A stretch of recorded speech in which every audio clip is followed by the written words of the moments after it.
बच्चों, स्वागत है आपका हमारे इस YouTube channel UP physics 12th में। उम्मीद है कि आप लोग अपनी पढ़ाई को अच्छी तरह से कर रहे होंगे और सारे वीडियो देख रहे होंगे और साथ में कुछ एक्स्ट्रा और भी अपनी पढ़ाई कर ही रहे होंगे। जैसा कि हम लोगों ने पिछले वीडियो में देखा था कि किसी चालक का जो प्रतिरोध है वो किन किन कारकों पर निर्भर करता है। जैसा कि मालूम हुआ कि लंबाई पे निर्भर करता है, लंबाई बढ़ा दीजिए तो प्रतिरोध बढ़ जाता है, और उसका जो अनुप्रस्थ काट का क्षेत्रफल है उसके व्युत्क्रमानुपाती होता है, मतलब उसका जो क्षेत्रफल को घटा दिया जाए, तार को पतला कर दिया जाए तो प्रतिरोध बढ़ जाता है। चालक के पदार्थ पर तो निर्भर करता ही करता है, साथ में ताप बढ़ाने पर चालक का प्रतिरोध बढ़ जाता है। और ये क्यों बढ़ जाता है इसकी चर्चा हम आज भी करेंगे।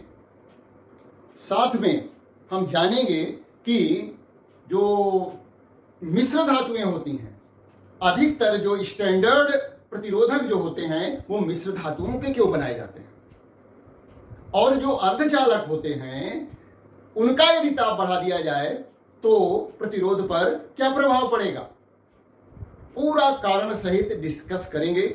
और हम जानेंगे कि इन सब कारकों के पीछे क्या छिपा हुआ है, यानी उसका पूरा अंदर से डिस्कशन करेंगे जिससे कि आपको पूरा फैक्ट समझ में आएगा।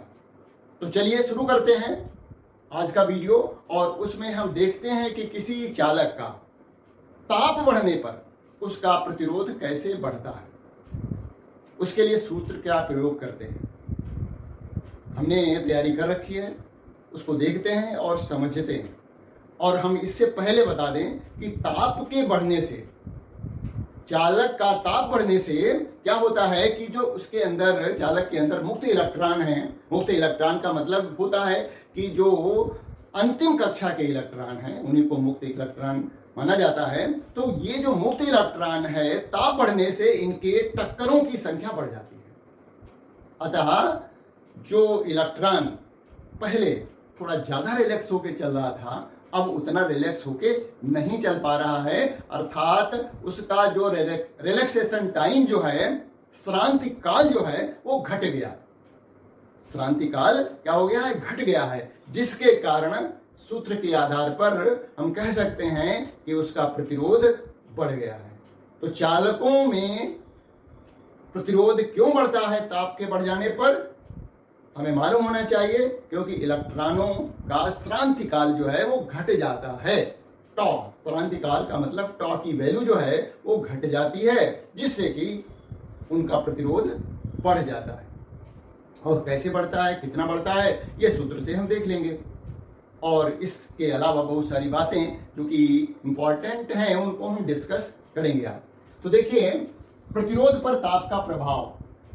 किसी चालक में ताप वृद्धि के कारण उसका प्रतिरोध R बढ़ जाता है, क्योंकि ताप वृद्धि के कारण मुक्त इलेक्ट्रॉनों का श्रांति काल घट जाता है।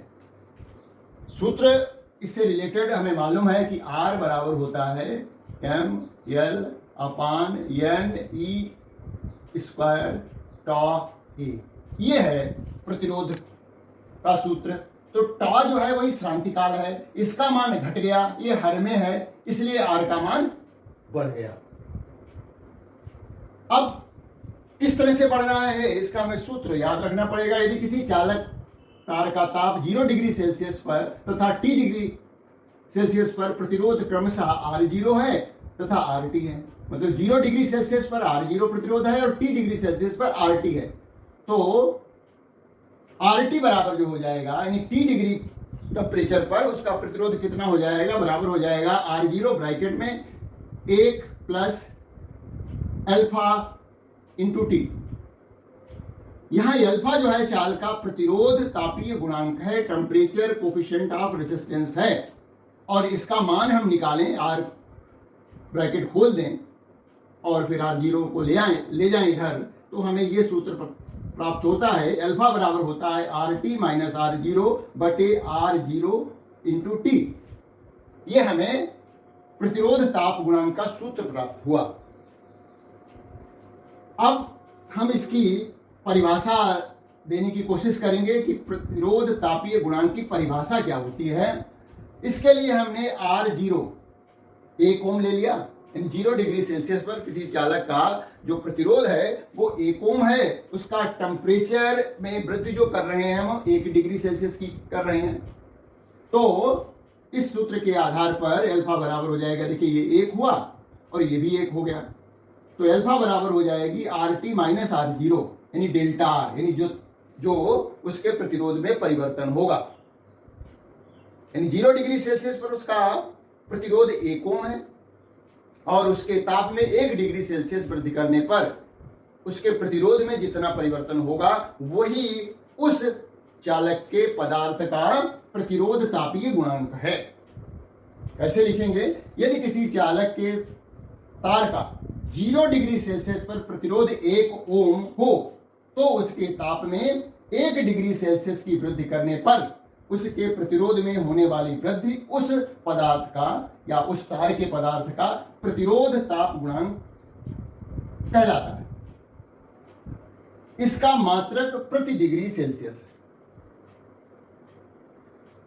अब हम इस पर न्यूमेरिकल भी पूछे जाते हैं परीक्षा में कि जो है इनमें से कोई भी मान दिए रहे हों और किसी एक अन्य जो है जिसका मान नहीं दिया गया है उसको हम निकाल सकते हैं। कभी अल्फा निकालने को भी पूछा जा सकता है, या फिर जो है किसी दिए गए ताप पर उस चालक का प्रतिरोध निकालने को कहा जा सकता है। अल्फा का मान वहां पर दिया रहेगा। अब हम बात करेंगे कि जो अल्फा होता है, ये अल्फा का मान धनात्मक भी हो सकता है, ऋणात्मक भी हो सकता है। यदि अल्फा का मान धनात्मक है, इसका मतलब ताप के बढ़ने के साथ साथ उस तार का जिस तार को हम ले रहे हैं उसका प्रतिरोध बढ़ेगा। यदि अल्फा का मान धनात्मक है तो ताप बढ़ने से प्रतिरोध का मान बढ़ेगा। अल्फा क्या है? प्रतिरोध तापीय गुणांक है। तो यदि किसी तार के पदार्थ का तापीय प्रतिरोध गुणांक धनात्मक है तो ताप बढ़ने पर उसका प्रतिरोध बढ़ेगा। जैसे कि सभी धातुएं या मिश्र धातुएं भी हैं, इनका क्या होता है, जो अल्फा का मान है वो धनात्मक होता है, इसलिए ताप बढ़ने से प्रतिरोध बढ़ता है। जबकि जो अर्धचालक होते हैं, जर्मेनियम है, सिलिकॉन है, इनका जो तापीय प्रतिरोध तापीय गुणांक है वो ऋणात्मक होता है। अर्धचालकों का प्रतिरोध तापीय गुणांक ऋणात्मक होता है, अतः ताप बढ़ने से अर्धचालक जो कि सिलिकॉन है, जर्मेनियम है, इनका जो है प्रतिरोध घटता है। इसको डिटेल में हम समझेंगे। परीक्षा में प्रश्न पूछा जाता है कि अर्धचालकों का ताप यदि बढ़ा दिया जाए तो उसका प्रतिरोध यह पर क्या प्रभाव पड़ेगा, उसका कारण स्पष्ट कीजिए। तो जो है, और यदि हम मिश्र धातुओं को देखें और उनको धातुओं से तुलना करें तो मिश्र धातुओं का जो अल्फा होता है, प्रतिरोध तापीय गुणांक जो होता है, धनात्मक तो होता है लेकिन चालकों की तुलना में कम होता है। अर्थात मिश्र धातुओं का यदि ताप बढ़ाया जाता है तो उसके प्रतिरोध पर जो है कम प्रभाव पड़ता है। मतलब बढ़ता तो है लेकिन हल्का बढ़ता है, बहुत कम बढ़ता है। इसीलिए जो है जो स्टैंडर्ड प्रतिरोध बनाए जाते हैं, मानक प्रतिरोध जो बनाए जाते हैं, वो मिश्र धातुओं के बनाए जाते हैं, क्योंकि ताप बढ़ने पर उनके प्रतिरोध में बहुत कम जो है वृद्धि होती है। ये हम आगे फिर से समझेंगे ग्राफ के द्वारा पर। तो इस तरह से प्रतिरोध तापीय गुणांक का मान धनात्मक ऋणात्मक हो सकता है। चालकों के लिए इसका मान धनात्मक है और अर्धचालकों के लिए ऋणात्मक है, और यदि मिश्र धातुओं को देखें तो इसका मान धनात्मक है लेकिन बहुत ही कम है चालकों की तुलना में। अब हम आगे बढ़ेंगे और देखेंगे यदि तार को खींचा जाए, खींच करके उसकी लंबाई को बढ़ा दिया जाए तो प्रतिरोध पर क्या प्रभाव पड़ेगा। इस पर अक्सर प्रश्न पूछा जाता है कि किसी तार की लंबाई को 2 गुना कर दिया जाए, 3 गुना कर दिया जाए तो उसका प्रतिरोध कितना हो जाएगा। तो इसको आइए समझते हैं डिटेल में, और फिर क्या होगा कि आप एकदम चुटकियों में उसका आंसर दे लेंगे। यदि तार को खींच करके उसकी लंबाई को बढ़ाया जा रहा है ना।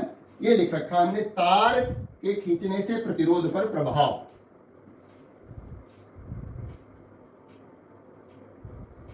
तार को खींचने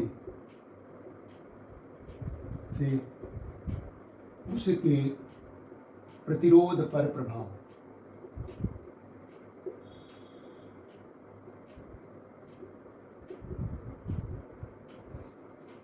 इसको हम मैथमेटिकली पहले डिस्कस करेंगे। तो माना किसी चालक की लंबाई L1 तथा अनुप्रस्थ काट का क्षेत्रफल, अनुप्रस्थ काट का क्षेत्रफल A1 है, तो उसका प्रतिरोध R1 बराबर हो जाएगा रो L1 बटे A1। अब इसी तार को, जिसका प्रतिरोध R1 है, लंबाई L1 है, इसको खींच करके लंबाई बढ़ा दी जाती है। अब इसी तार को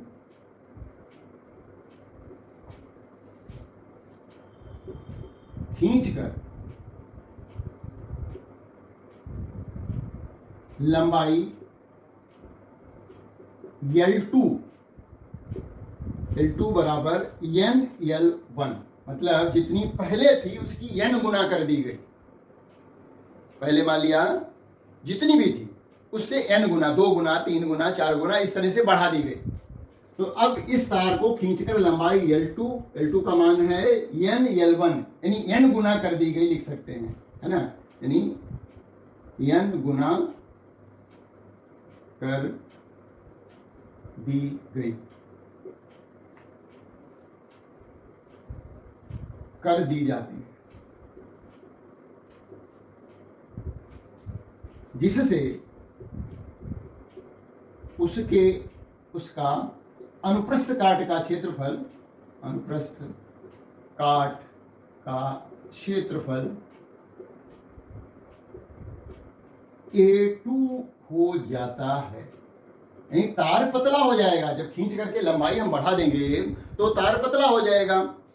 तो अनुप्रस्थ काट का क्षेत्रफल क्या होता है, ये जो क्षेत्रफल होता है उसको हम अनुप्रस्थ काट का क्षेत्रफल कहते हैं। लंबाई बढ़ा दी गई खींच करके, तो ये जो है तार पतला हो जाएगा, अनुप्रस्थ काट का क्षेत्रफल घट जाएगा, लेकिन आयतन तार का वही रहेगा जो पहले था।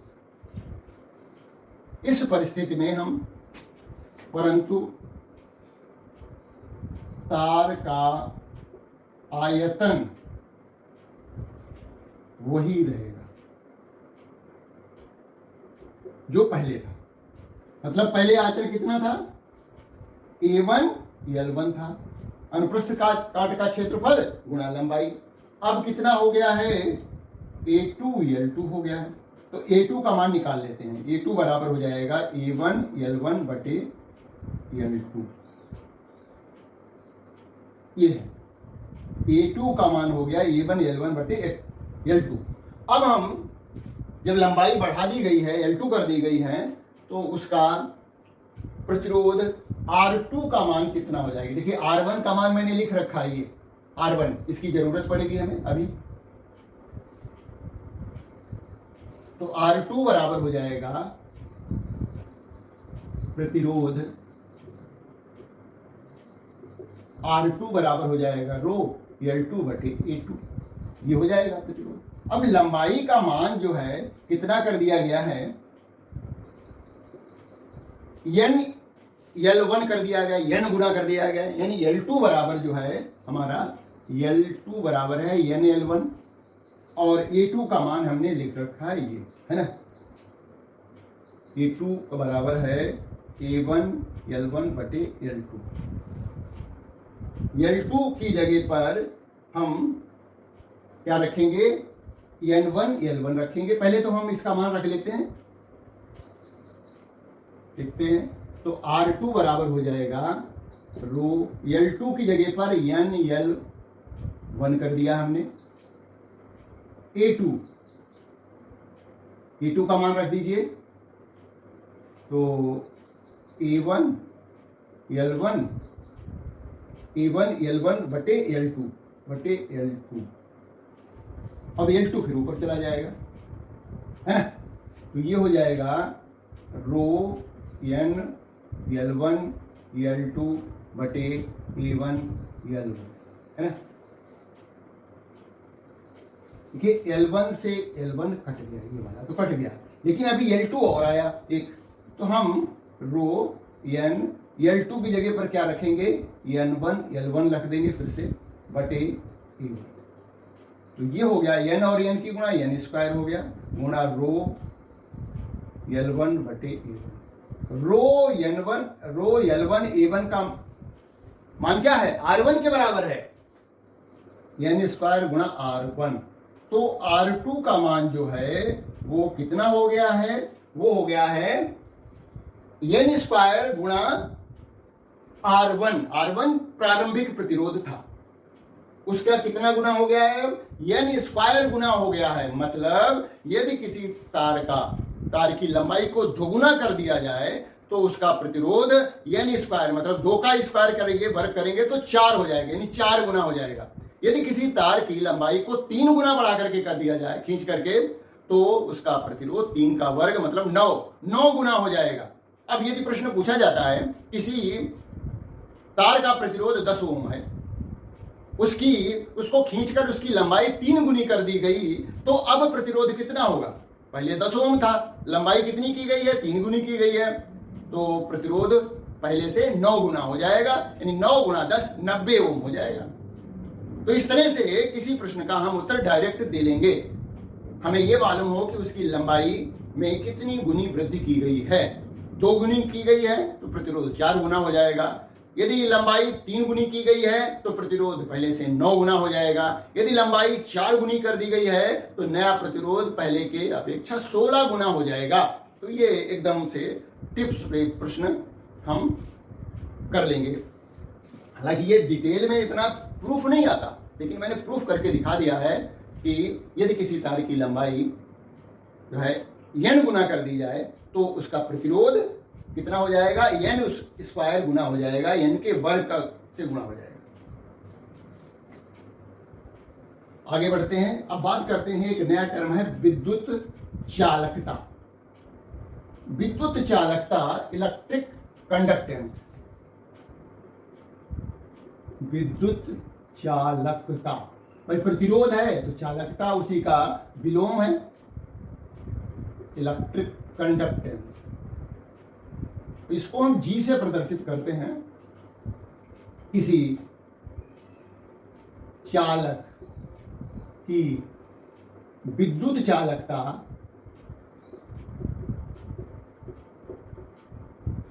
उसके प्रतिरोध का व्युत्क्रम होती है।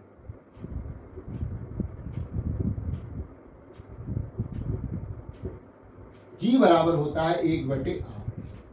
ये विद्युत चालकता है।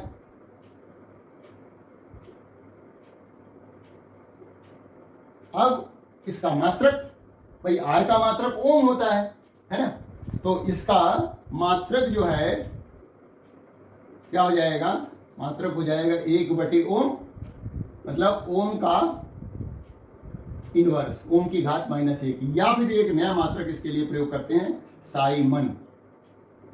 विद्युत चालकता का मात्रक जो है वो ओम इनवर्स है या साइमन है, और ये जो है G बराबर होता है 1/R के, और R का मान क्या होता है आपको मालूम है, रो L/A।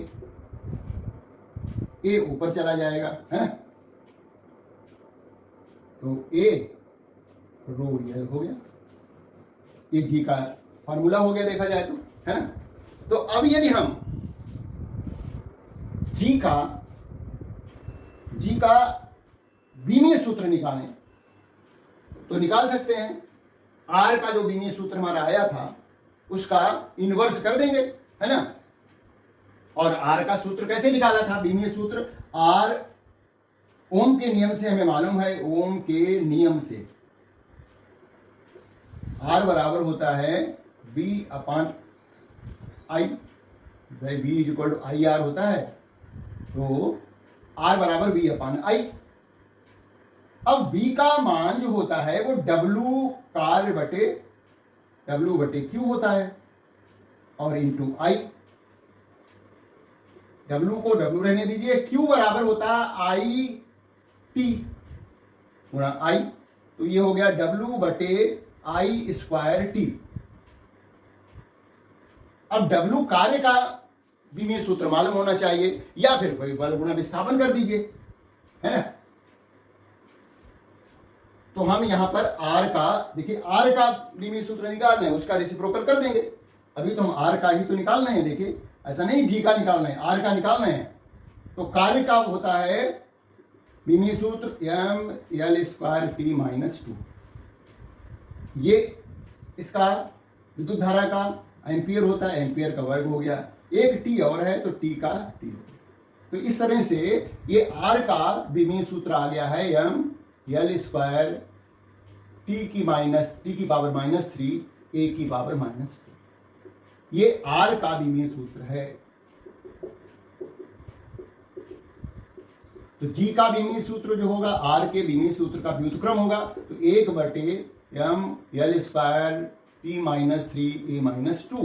तो ये m का ऊपर ले जाएंगे तो m की घात -1 हो जाएगा, l की घात -2 हो जाएगा, t की घात 3 प्लस की हो जाएगी और a की घात प्लस की 2 हो जाएगी। ये विद्युत चालकता का विमीय सूत्र हो गया। प्रैक्टिस थोड़ी जरूरत है करने की, बहुत आसान है। अब हम बात करेंगे विद्युत प्रतिरोधकता या फिर विशिष्ट प्रतिरोध की, क्योंकि ये विशिष्ट है। विशिष्ट का मतलब है एक एकांक लंबाई है और एकांक ही उसके अनुप्रस्थ काट का क्षेत्रफल है, इसलिए इसको विशिष्ट कहा जा रहा है। विशिष्ट प्रतिरोध या विद्युत प्रतिरोधकता, electric resistivity or specific resistance. हम केवल विशिष्ट प्रतिरोध लिख रहे हैं, विशिष्ट प्रतिरोध।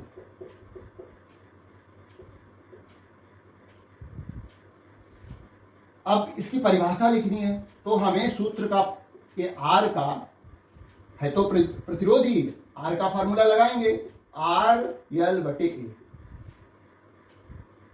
यदि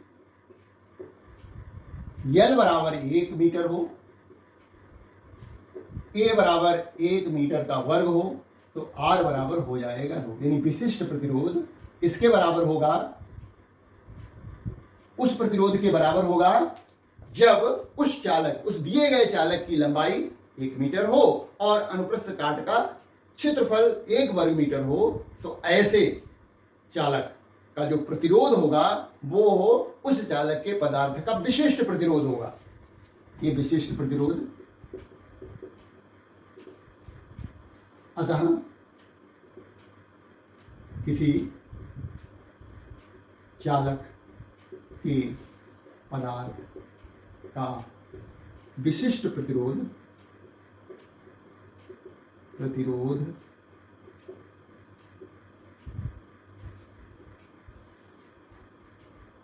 चालक के 1 मीटर लंबे तथा 1 मीटर वर्ग, 1 वर्ग मीटर अनुप्रस्थ काट के क्षेत्रफल। अतः किसी चालक के पदार्थ का विशिष्ट प्रतिरोध चालक के 1 मीटर लंबे तथा 1 वर्ग मीटर अनुप्रस्थ काट के क्षेत्रफल वाले तार के प्रतिरोध के बराबर होता है।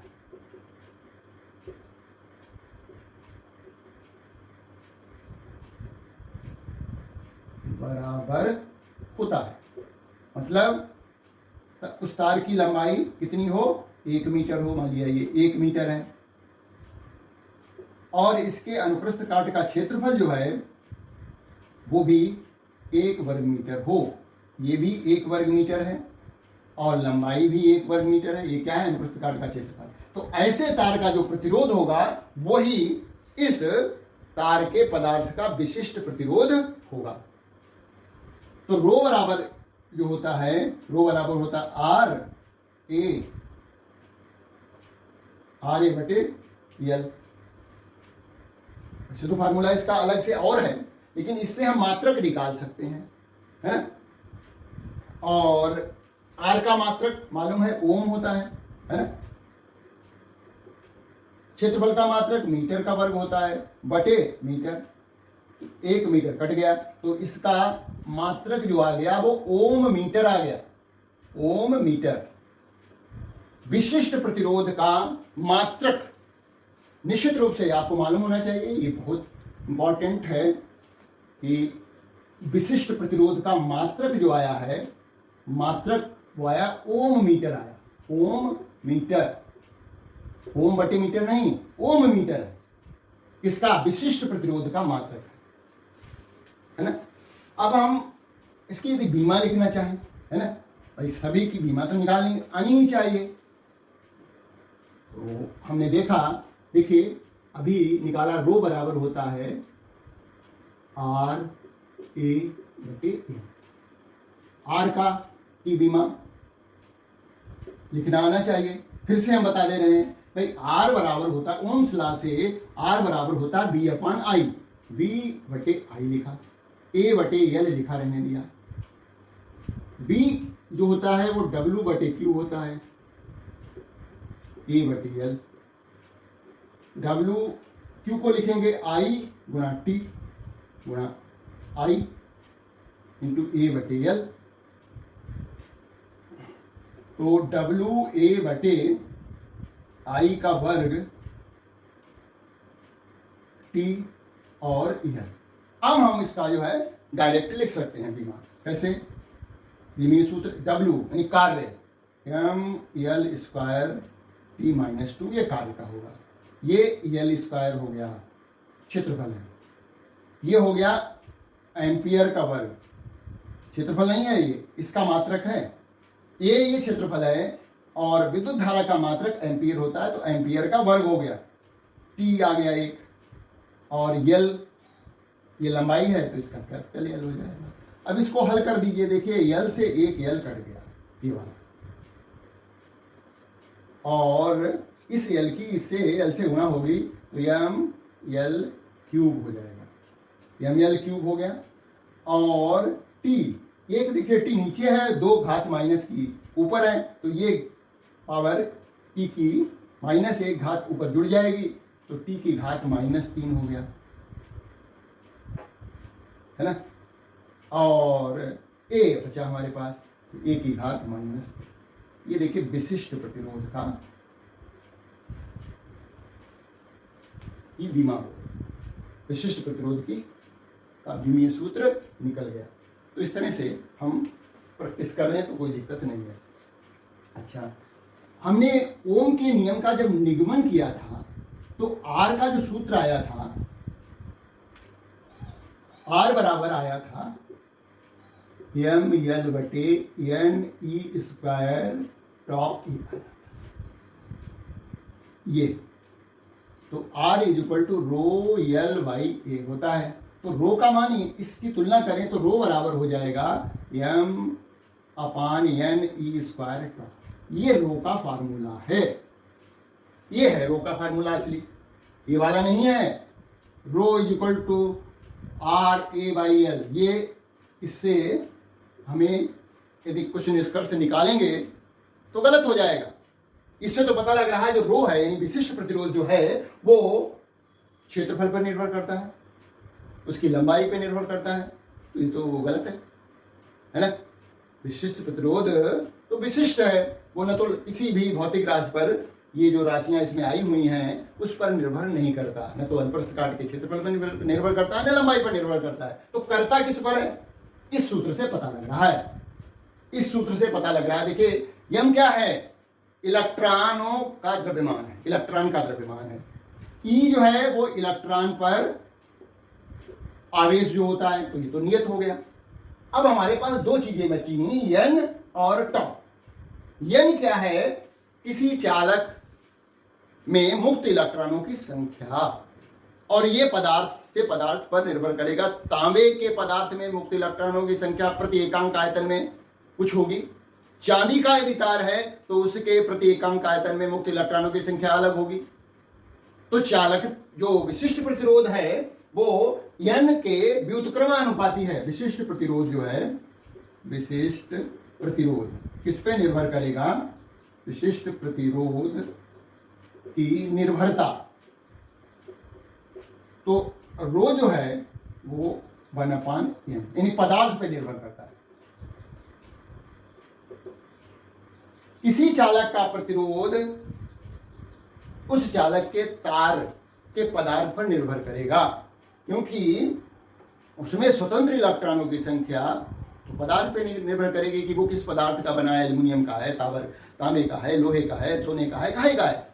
तो स्वतंत्र इलेक्ट्रॉनों की संख्या वहां से हमें पता लगेगी। जितना ज्यादा स्वतंत्र इलेक्ट्रॉनों की संख्या होगी, मुक्त इलेक्ट्रॉनों की संख्या होगी, उतना ही विशिष्ट प्रतिरोध कम होगा, क्योंकि ये व्युत्क्रमानुपाती है। विशिष्ट प्रतिरोध मुक्त इलेक्ट्रॉनों की संख्या के। तो पहला तो ये कारक हो गया। दूसरा है विशिष्ट प्रतिरोध जो है, देखिए टॉ आ रहा है, 1/τ, यदि ताप पर निर्भर करेगा, क्योंकि टॉ का मान जो होता है ताप पर निर्भर करेगा। किसी चालक का विशिष्ट प्रतिरोध ताप पर निर्भर करता है। ताप के बढ़ने से विशिष्ट, देखिए कौन चीज घटती है, ये जो श्रांतिकाल है, टॉ क्या है, श्रांतिकाल।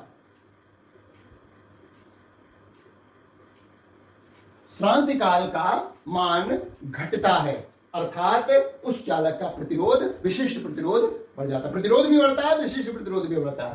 ताप पर दोनों निर्भर करते हैं, प्रतिरोध भी निर्भर करता है, विशिष्ट प्रतिरोध भी निर्भर करता है, क्योंकि ताप बढ़ने पर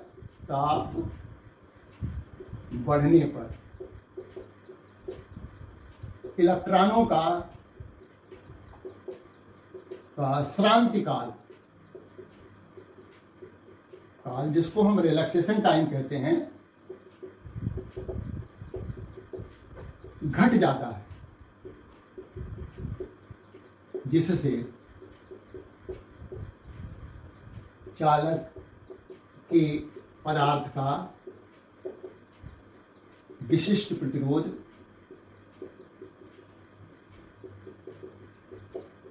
बढ़ जाता है, क्योंकि ये व्युत्क्रमानुपाती है। ये घट रहा है तो ये बढ़ रहा है। यहां पर जो मुक्त इलेक्ट्रॉनों की संख्या बढ़ेगी तब ये घटेगा, उल्टा दोनों जगह हो रहा है ना। ये बढ़ेगा तो ये घटेगा, ये घटता है ताप बढ़ने से, इसलिए विशिष्ट प्रतिरोध बढ़ता है। प्रतिरोध भी बढ़ता है ताप बढ़ने से, और विशिष्ट प्रतिरोध भी बढ़ता है। दोनों के कारण समान है, क्योंकि इलेक्ट्रॉनों का जो श्रांतिकाल है ताप बढ़ने से घट जाता है, इसलिए विशिष्ट प्रतिरोध भी बढ़ता है। और प्रतिरोध हम पहले ही बता चुके हैं, बढ़ता ही बढ़ता है। अब हम बात करेंगे विभिन्न पदार्थों के विशिष्ट प्रतिरोध का ताप के साथ परिवर्तन का ग्राफ खींचेंगे, है ना। ये ग्राफ परीक्षा में पूछे जाते हैं, है ना। विभिन्न पदार्थों के विशिष्ट प्रतिरोध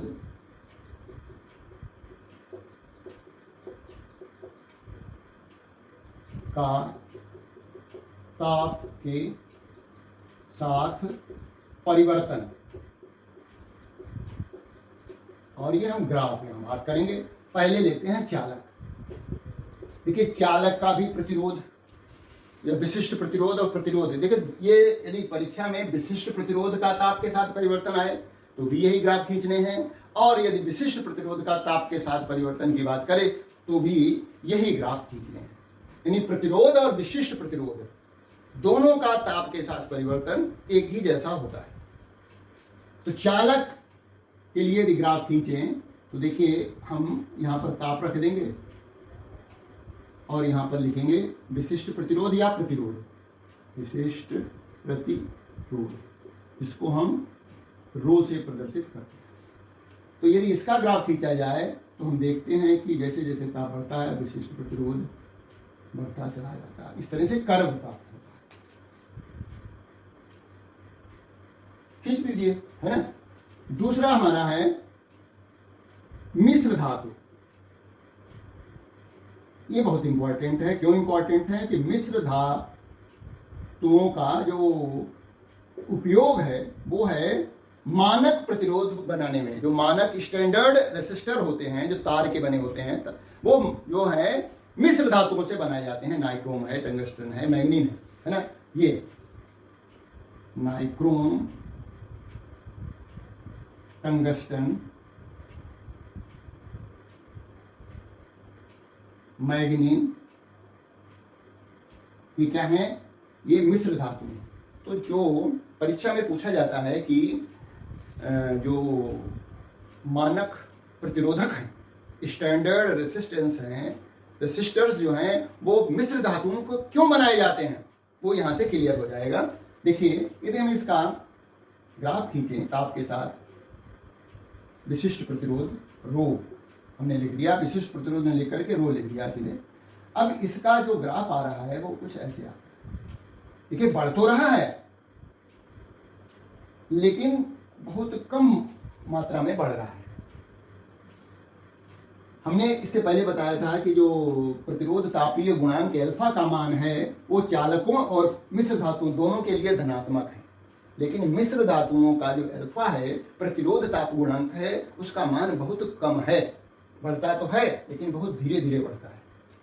तो हम यहाँ पर यदि पूछा जाता है हमसे कि जो स्टैंडर्ड रेसिस्टर बनाए जाते हैं वो मिश्र धातुओं के क्यों बनाए जाते हैं, क्योंकि यहाँ पे लिखेंगे क्योंकि ताप के बढ़ने से मिश्र धातुओं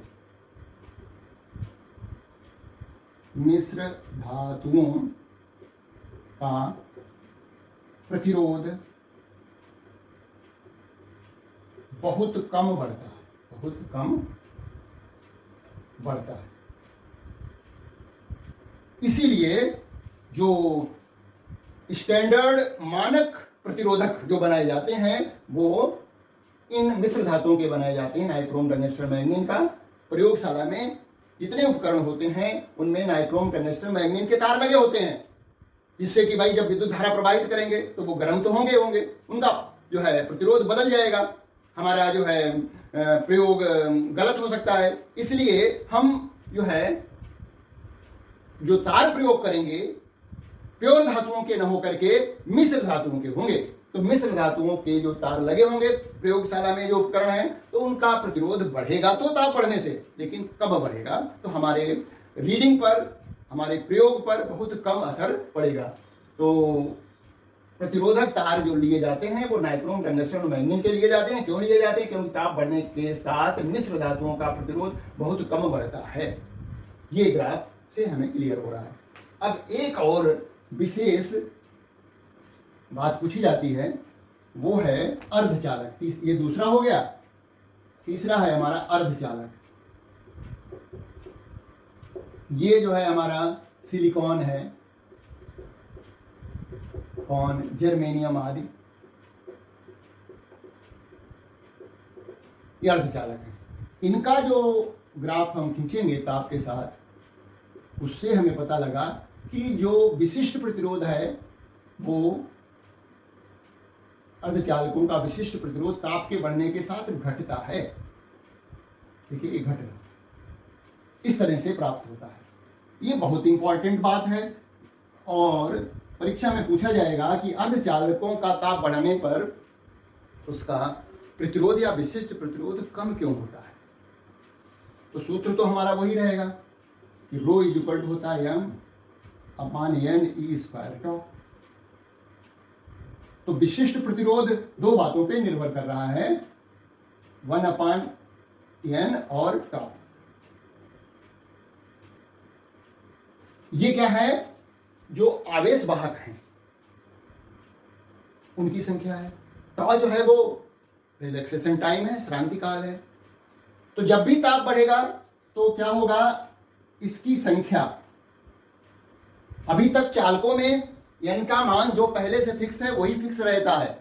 ताप बढ़ाने पर n के मान में कोई परिवर्तन नहीं होता चालकों में या मिश्र धातुओं में, जबकि अर्धचालकों में ताप के बढ़ने से n का मान बढ़ता है और ताप बढ़ने से τ का मान घटता है। तो ताप बढ़ने से, इसका ताप बढ़ने से अर्धचालकों आवेश वाहकों की संख्या, जिसको हम n कहते हैं, बढ़ती है, जबकि श्रांति काल घटता है। धातुओं में या मिश्र धातुओं में n के मान पर ताप बढ़ने का कोई प्रभाव नहीं पड़ रहा था, लेकिन यहां पड़ रहा है। ताप बढ़ने से आवेश वाहकों की संख्या n बढ़ती है, जबकि श्रांति काल घटता है। लेकिन ये जो बढ़ाव है उसका मान ज्यादा है श्रांति काल के मान में घटाव की अपेक्षा। भाई इसका मान घटेगा तो ये रो बढ़ जाएगा और इसका मान बढ़ेगा तो ये घट जाएगा। मतलब एक जो n है वो तो मान बढ़ रहा है, जिसके कारण ये रो का मान घट रहा है, और ये जो श्रांति काल है वो यहां भी घट रहा है, जिसकी वजह से रो का मान बढ़ना चाहिए, है ना। लेकिन ये जो n का मान बढ़ रहा है उसका प्रभाव τ की अपेक्षा अधिक है, क्योंकि घटता है, परंतु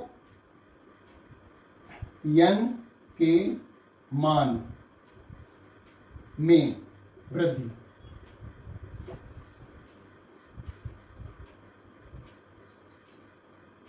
श्रांतिकाल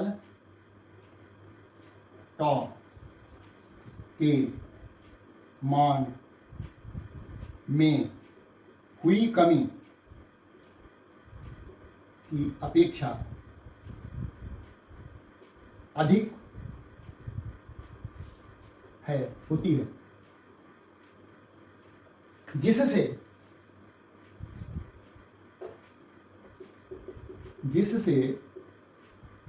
अर्धचालकों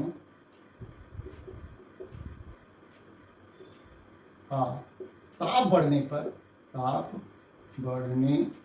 पर विशिष्ट प्रतिरोध या कहें केवल प्रतिरोध जो है घटता है। तो ताप बढ़ने से आवेश वाहकों की संख्या n बढ़ती है, जबकि श्रांतिकाल घटता है, परंतु n के मान में वृद्धि जो है वो श्रांतिकाल τ के मान में हुई कमी की अपेक्षा अधिक होती है। n का मान तेजी से बढ़ता है, τ का मान उतनी तेजी से नहीं बढ़ता है, जिससे अर्धचालकों का ताप बढ़ने से विशिष्ट प्रतिरोध घटता है, प्रतिरोध भी घटता है। तो ये जो कॉन्सेप्चुअल क्वेश्चन पूछे जाते हैं परीक्षा में, वो हम सारे क्वेश्चन कवर कर रहे हैं कि किस के कारण क्या हो रहा है, उसको समझने की जरूरत है और माइंड में रखने की जरूरत है। तो ये बातें सभी क्लियर हो गई होंगी कि किस तरह से चालकों, मिश्र धातुओं या अर्धचालकों के विशिष्ट प्रतिरोध का ताप के बढ़ने के साथ जो है किस तरह से ग्राफ प्राप्त होता है, उनके पीछे कारण क्या है, वो भी मैंने स्पष्ट कर दिए हैं। और यदि मान लिया इससे कोई क्वेश्चन पूछा जाता है तो हमें उम्मीद है कि आप इसका निश्चित रूप से उत्तर सही लॉजिकली लिख पाएंगे। तो वीडियो को पूरा देखिए, समझते रहिए और अपने दोस्तों में शेयर कर दीजिए, जिससे कि वो भी इससे बेनिफिट ले सके। Thank you for watching this video.